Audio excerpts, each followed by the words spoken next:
নেক আমল হলো আল্লাহর সমস্ত হক আদায় করা, বান্দার সমস্ত হক আদায় করা। একজন যদি পরিপূর্ণ নেক আমল করতে চায় তাহলে তার আল্লাহর সমস্ত হক আদায় করতে হবে, বান্দার সমস্ত হক কি করতে হবে? আদায় করতে হবে। একজনে আল্লাহর হক আদায় করলো, বান্দার হক আদায় করলো না, বান্দাকে কষ্ট দিল, সে কি নেককার? আরে নেককার না। নাসাই শরীফের মধ্যে হাদিস এসেছে, রাসূল করিম সাল্লাল্লাহু তাআলা আলাইহি ওয়াসাল্লামের নিকট জিজ্ঞাসা করা হলো, ইয়া রাসূলুল্লাহ, একটা মহিলা বড় ইবাদতকারিনী, ফরজ ওয়াজিব সুন্নত সব আদায় করে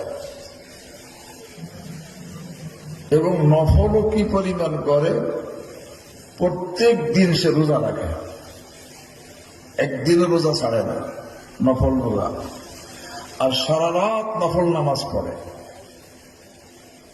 তো কি পরিমাণ সে আল্লাহর হক আদায় করতেছে, যে ফরজ ওয়াজিব সুন্নত কোনটা সে ছাড়ে না, আর নফলও কি পরিমাণ, যে প্রতিদিন নফল রোজা রাখে আর সারা রাত কি করে, নফল নামাজ পড়ে। কিন্তু